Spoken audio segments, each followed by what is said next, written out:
আসসালামু আলাইকুম আরহামতুল্লাহি ওবারাকাতুহু।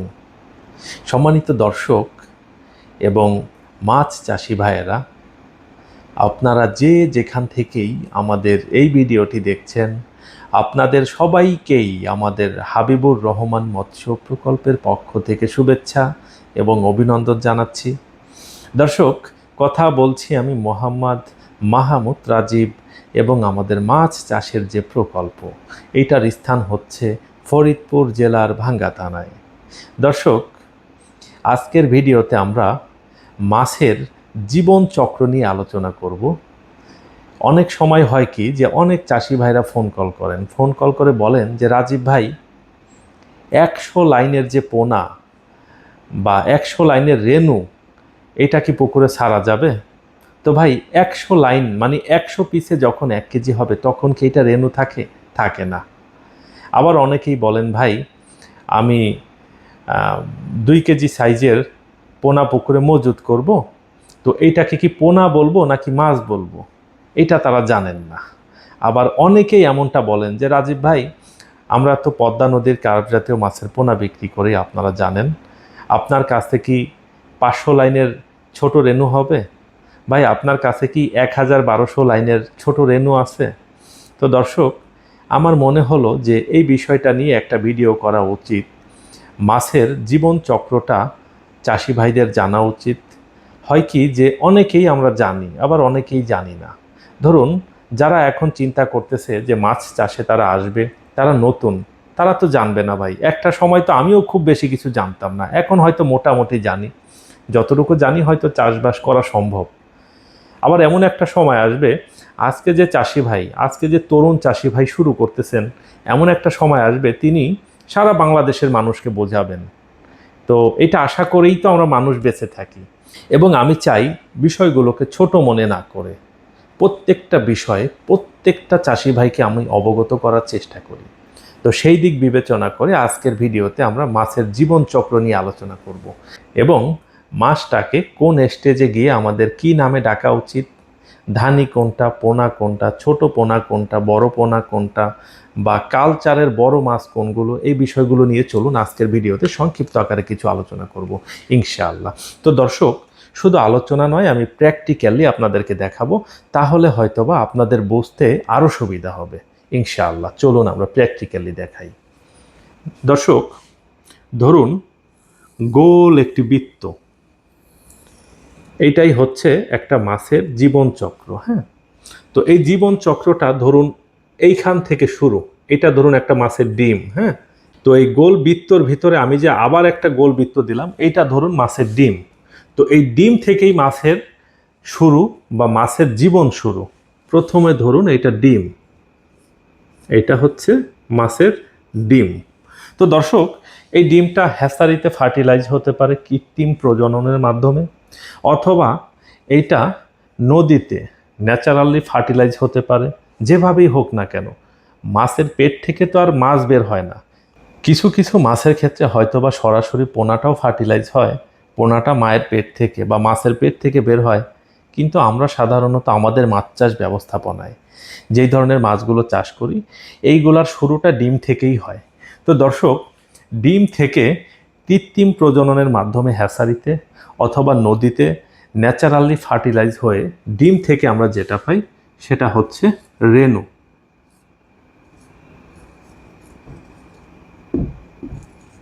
ডিম থেকে বের হওয়ার পরে যখন এটার বয়স 2 দিন, 3 দিন, 4 দিন বা 5 দিন থাকে, এটাকে আমরা রেনুই বলি মোটামুটি।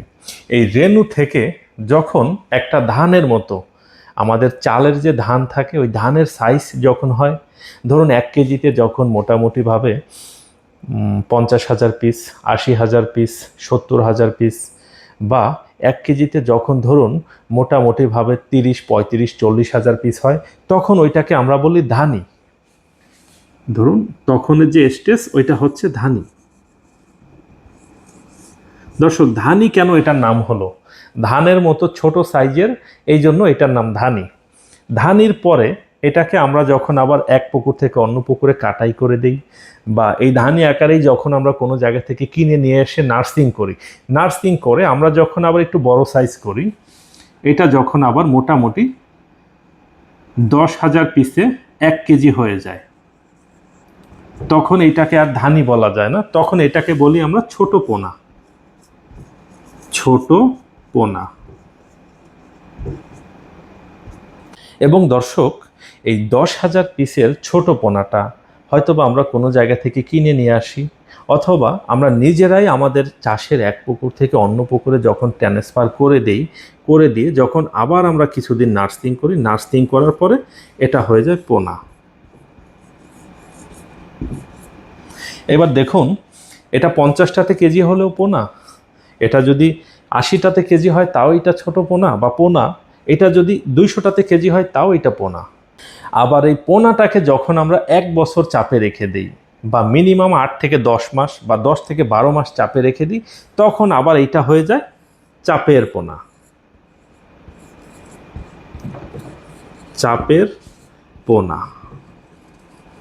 দর্শক, আপনারা যারা মাছ চাষের সাথে সম্পৃক্ত আছেন, আপনারা জানেন যে বিশেষ করে কার্প জাতীয় মাছের ভিতরে রুই, কাতলা, মৃগেল, কালীবাউস এই টাইপের মাছগুলো চাপের পোনা ছাড়া ভালো গ্রোথ পাওয়া যায় না।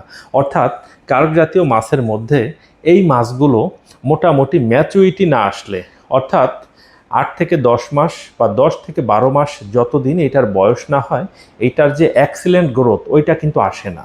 যেমন ধরুন, এই রুই মাছটা আমরা যদি সাগরেও ছাড়ি, নদীতেও ছাড়ি, বা বিশাল বড় পুকুরে ছাড়ি, প্রথম বছরের মাছটা প্রথম বছর কিন্তু খুব ভালো গ্রোথ করবে না।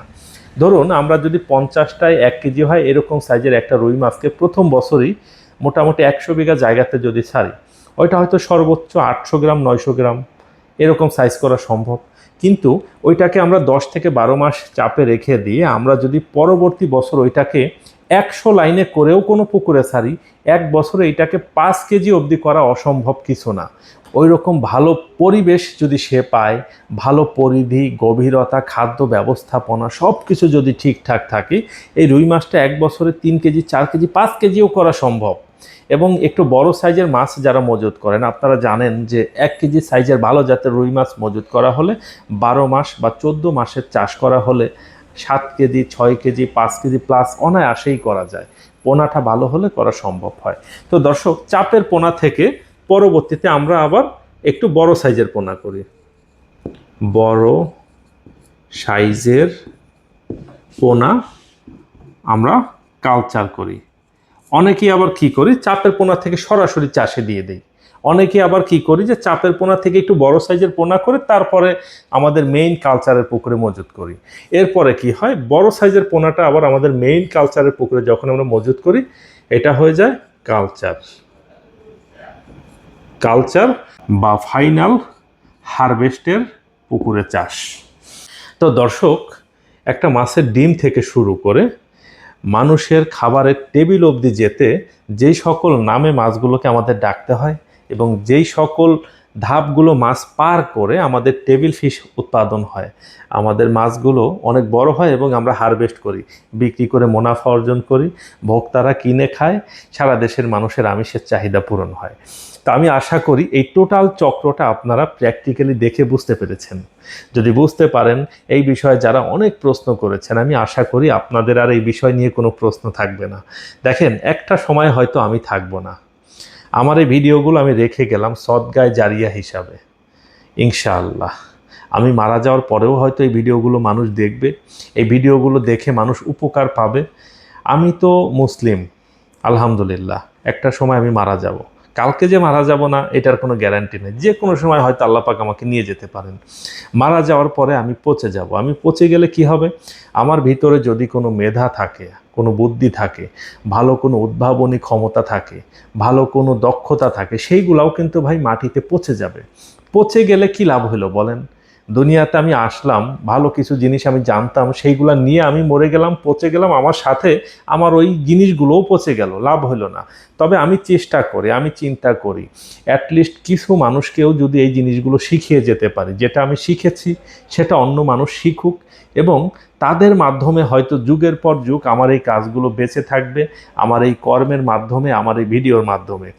এই কারণেই মূলত আমি ভিডিও বানাই, অনেক কষ্ট করে আপনাদের জন্য ভিডিও বানাই। আপনারা যদি ভিডিওর নিচে একটু গঠনমূলক কমেন্ট করে উৎসাহ দেন, তাহলে কিন্তু ভিডিও বানানোর আগ্রহ আমার আরও অনেক বেড়ে যায়।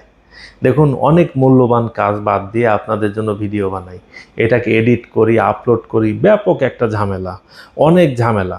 আর এক জায়গাতে দাঁড়িয়ে গুছিয়ে কথা বলাটাও কিন্তু আসলে একটা পরীক্ষার মতো। এটা ট্রাই করে দেখেন না, অনেক ঝামেলা ভাই। তো ভাই, মানুষের কল্যাণে কাজ করি, আলহামদুলিল্লাহ। আল্লাহ পাক হয়তো সবাইকে দিয়ে সব কাজ করান না, আমাকে দিয়ে করাচ্ছেন, আমি করতেছি, যতদিন সম্ভব হয় করব ইনশাআল্লাহ।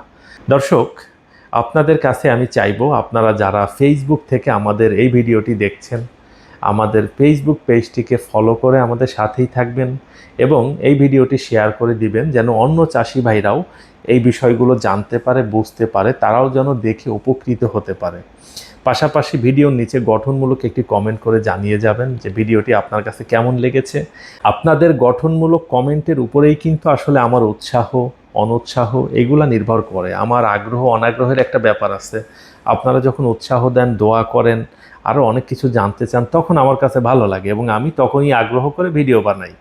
পাশাপাশি যারা ইউটিউব থেকে ভিডিওটি দেখবেন, আমাদের ইউটিউব চ্যানেলটিকে সাবস্ক্রাইব করে আমাদের সাথেই থাকবেন এবং ভিডিওটির নিচে কমেন্ট করে জানিয়ে যাবেন ভিডিওটি আপনার কেমন লেগেছে। দর্শক, অনেকেই হয়তো চিন্তা করেন রাজীব ভাই এই ভিডিও বানায় হয়তো ভিউ ব্যবসা করার জন্য। বিশ্বাস করেন, এইরকম নিয়ত যদি আমার থাকে তাহলে আল্লাহ সাক্ষী, এইরকম নিয়ত আমার নাই। আর মাছ চাষের ভিডিও হাজার হাজার লাখ লাখ মানুষ দেখে না, আর ভিউতে অত পয়সা আজকাল হয়ও না। আমি এগুলো মানুষের কল্যাণের কথা চিন্তা করেই করি।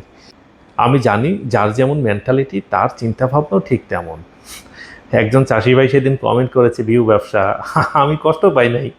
আমার কাছে ওই গল্পটা মনে হয়েছে, ওই যে আসছে না একটা গল্প, একজন লোক চুরি করে সকালবেলা গোসল করতে গিয়েছে, আর একজন সারা রাত নামাজ পড়ে ভোর রাতে উজু করতে গিয়েছে। এখন তাহাজ্জুদের নামাজ পড়ে, এখন চোর ভাবতেছে ওইও হয়তো আমার মতো চুরি করেছে। আর যিনি সারা রাত তাহাজ্জুদের নামাজ পড়েছেন তিনিও ভেবেছেন আহা ওই লোকটা আমার মতো সারা রাত নামাজ পড়েছেন। এখান থেকে আমাদের শিক্ষা নেওয়ার অনেক কিছু আছে। যার যেমন চিন্তা ভাবনা সে অন্যকে ঠিক ওই রকমই ভাববে, এটাই স্বাভাবিক। যাই হোক দর্শক, সবাই ভালো থাকবেন, সুস্থ থাকবেন, সবার সুস্বাস্থ্য এবং দীর্ঘায়ু কামনা করে আমাদের আজকের ভিডিওটা আমরা এখানে শেষ করতেছি। আসসালামু আলাইকুম ওয়া রাহমাতুল্লাহ।